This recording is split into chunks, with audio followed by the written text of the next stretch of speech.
entry-level full-frame digital SLR, the EOS 6D. Now this camera is a 20.2 megapixel CMOS with a Digic 5+ processor.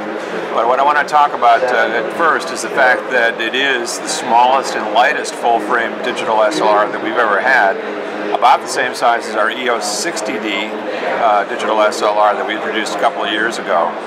And it is also the lowest priced full-frame camera at $20.99 for the body only and $28.99 with the 24-105 zoom. We're expecting to ship it to the market in December of this year. Now, it's a full-featured camera. It has a tremendous range of capability for both still and video photography. I mentioned about the 4.5 frame per second Digic 5+, but I also want to mention that this camera has complete compatibility with our 600EX RT, which is our radio speed light that lets you set up wireless without having to worry about line of sight for off-camera flash, and that's a big deal for a lot of photographers who want to get creative with their lighting. We also have silent shutter mode, which helps to make this camera easier to use in quiet situations. And the video side, we should mention that we have features such as full HD and 720p. The 720p was not available in the 5D Mark II that came before this. We also have up to 60 frames per second in that mode. So, for example, other things that have to do with video, manual audio levels, ability to do time code embedded into the file, also be able to shoot individual clips up to 29 minutes and 59 seconds. All of those are improvements over the previous generation. But beyond the basics, beyond the fact that it's a full-featured digital SLR, what's really exciting about the EOS 6D this time around is that it's the first EOS model that has built-in Wi-Fi. And it also has built-in GPS. So the GPS is great for motorcyclists because they're going to be able to geotag exactly where they were when they shot the picture. There's also a GPS logging function that ties in the GPS data to the time and date that you shot the image so that it'll show you the route that you took as you shot the pictures.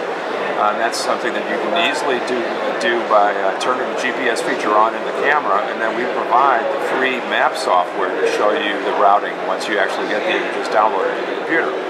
Now on the Wi-Fi side, basically this is 802.11b, G, or N, and so with N, that's the high-speed transfer that will give you the best possible performance. And it's available to transmit to printers or to notebook computers, but the real excitement that we're talking about here at the show is the fact that it's also going to be available to go to a smartphone or a tablet. And so what I have here in front of me essentially is an Android device, and this feature would also work on Apple iOS. And what we're able to do here is able to actually go into the EOS remote application that's showing up on the desktop.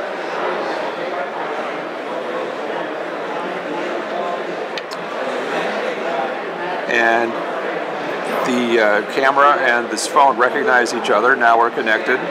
We basically now have a choice between going into camera image viewing or remote shooting.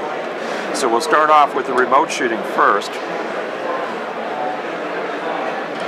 And what that'll do for us is to show us a live view of the image that we're working on. And right now I'm going to go into a program mode to get a little bit nicer automatic exposure.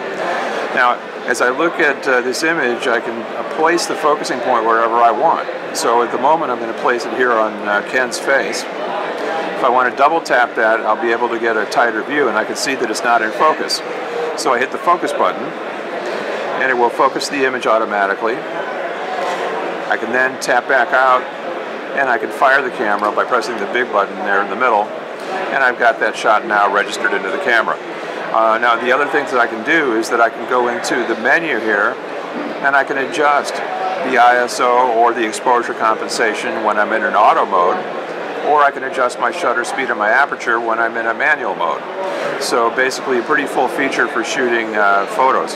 But once I have my images captured, I'm going to want to go back out to the main opening screen and go into the camera image viewing.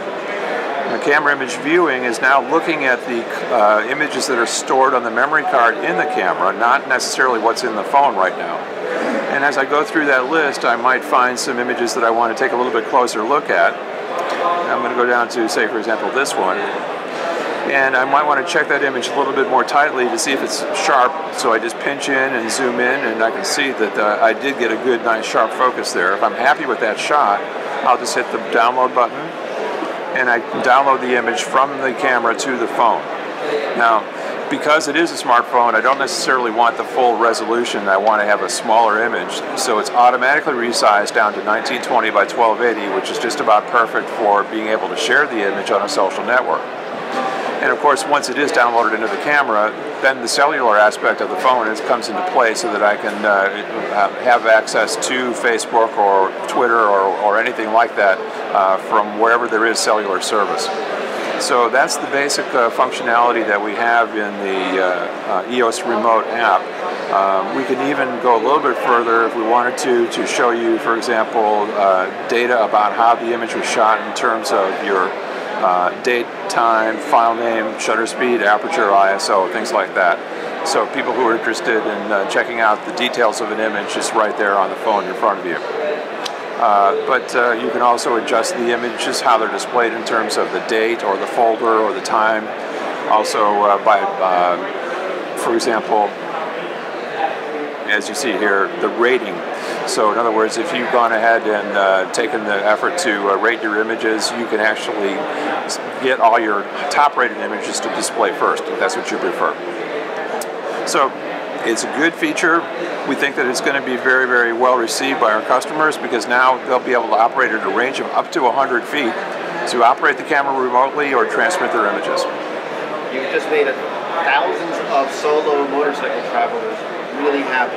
Because when I go on trips, what I do is I set up the intervalometer, I range focus, I hit the shutter, and I run to the spot where I need to be. Having this, it just makes it so much easier. Now, with that app, is there a timer? Can you put like a 3-second before the shutter trips, so that I can get the focus, trip the shutter, count to 3, and like look where I want to be, kind of thing? The app itself doesn't have the control for that, but it is in the camera. So basically what you would do is, in that instance, you would set the camera to the self-timer mode, either 2-second or 10-second delay, and then go ahead and operate the app.